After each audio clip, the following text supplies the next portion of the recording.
भारतीय जासूस कुलभूषण यादव की अपील जो हुक्म ॾियण बाबति इंसाफ़ जे आलमी अदालत जो नज़रसानी बिल पेश कयो वियो। पीपल्स पार्टी समेत अपोज़िशन बिल जी मुखालिफ़त करे छॾी।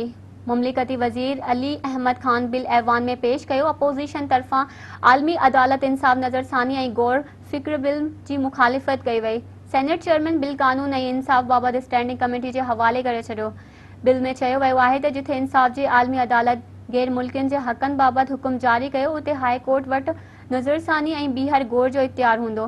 बिल मूजिबि मुतासिर गैर मुल्की पाण या नुमाइंदे ज़रिए हाई कोर्ट में नज़रसानी जी दरख़्वास्त दाख़िल कंदो। बिल मूजिबि नज़रसानी या ॿीहर गौर जी दरख़्वास्त मिलिट्री कोर्ट जे हुकुम जे 60 ॾींहं जे अंदरि दाख़िल थींदी। हाई कोर्ट मुआइनो कंदे चयो त छा गैर मुल्की शहरी खां बचाव जो हक़ मुनसिफ़ाणी केस ऐं काउंसलर रसाई खां इनकार जे हवाले सां तासुब त नाहे रखियो वियो।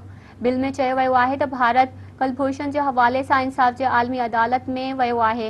आलमी अदालत जे फ़ैसिले लाइ ज़रूरी आहे त पाकिस्तान नज़रसानी जो मैकेनिज़्म फ़राहम करे। ॿिए तरफ़ पीपल्स पार्टी कुलभूषण बाबति बिल जी मुखालिफ़त में वोट ॾियण जो ऐलान कयो आहे। पीपल्स पार्टी जे चेयरमैन बिलावल भुट्टो ज़रदारी चयो आहे त कुलभूषण जे मामले ते अपोज़िशन खे एतमाद में नाहे वरितो वियो। राति जे पेट में ऑर्डिनेंस जारी कयो वियो। हुन चयो त हवाई अॾनि बाबति वज़ीर आज़म जे बयान ते यकीन कोन्हे। ख़दशो आहे त हू उन मामले ते बि यू टर्न न वठे।